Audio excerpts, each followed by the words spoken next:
All right, so this is the part of the podcast where I give you any marketing or business advice. Is there anything that you need help with or need something to think through? I've listened to a few of your podcasts here, and I thought about this a little bit, and I think like a lot of the other mill workshops right now, we have a great client base. So we're trying to learn, the right times to say no so we can grow the way we want to grow.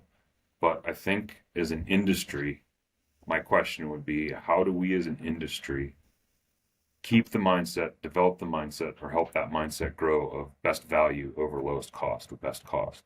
How do we Mm. kind of unite to promote that? Because Mm. That's a great question. You're gonna make me think for this one. That's a great question. So the thing is that like you have your clients and their sort of partners, like the GCs or the architects. They're trying to stay under budgets and trying to pinch away at profitability. And then meanwhile you have this very human and resource intensive sector of millworks, that it's like you're doing the actual work that gets placed in the spaces, and it's capital intensive, it's human intensive, it's like equipment intensive. And like so the question is, how do you demonstrate value over saving a percentage point in margins here and there? Is that right?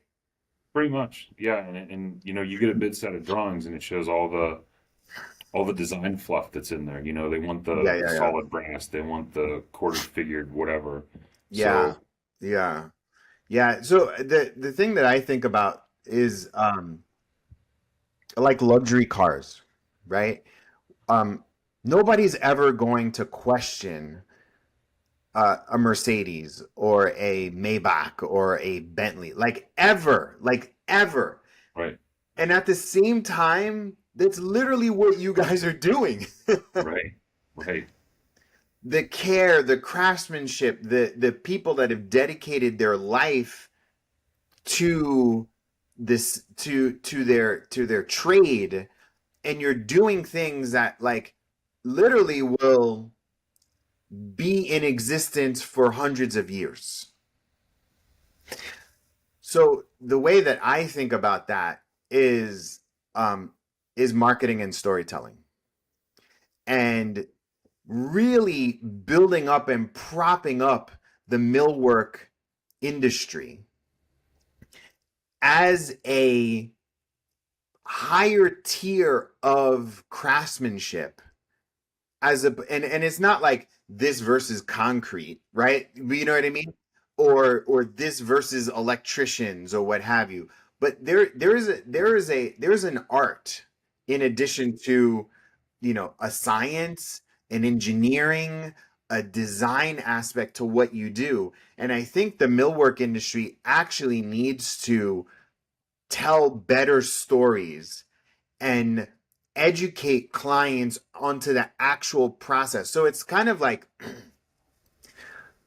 you are manufacturers of luxury, right. of architectural luxury, right? Yeah, And and having people understand that and treasure that, because like you could, especially a company like of you and your size. I mean, again, I go back to like you're like, I mean, you ever seen those videos on YouTube about a Bentley being made or a Ferrari being made? right. And they show like, oh yeah, this person that designs the leather for this Ferrari came from these cows in Italy, right? And then the person that touches it, that makes the leathers in the Ferrari, has been in the family for like 50. He's the second generation, and that's literally what you guys are doing. It's Like, fair. I've talked to lots of other millwork people, and they're like, yeah, what our oldest employee is, has been here for 40 years, 30 years. The tools may get more efficient, but the trade doesn't go anywhere, and it's an old trade. And so I think that's it. I feel like there needs to be a more concerted effort to place a higher value on the storytelling aspect of the millwork industry. Makes Be- sense. because again, maybe the last thing is, it's not you're not carpenters, like you're designers, you're fabricators, you're mixing different mediums and materials to create a feeling, an emotion.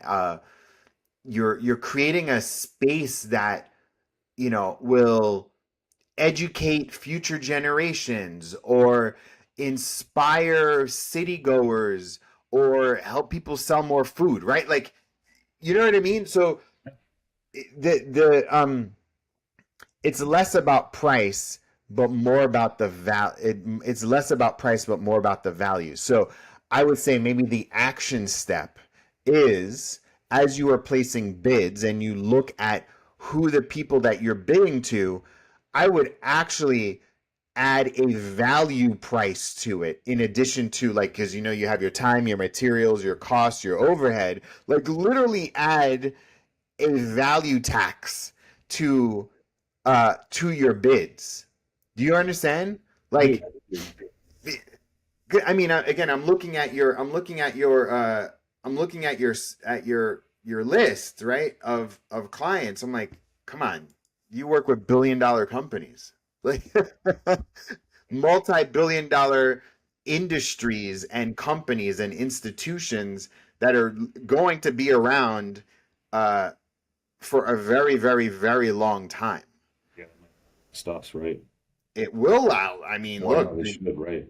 Yosemite National Park is Right. 150 years old, right? Like, Everywhere. So anyway, is that helpful? Yeah, no, that makes sense, and I think you landed on something in the middle of that too with the education.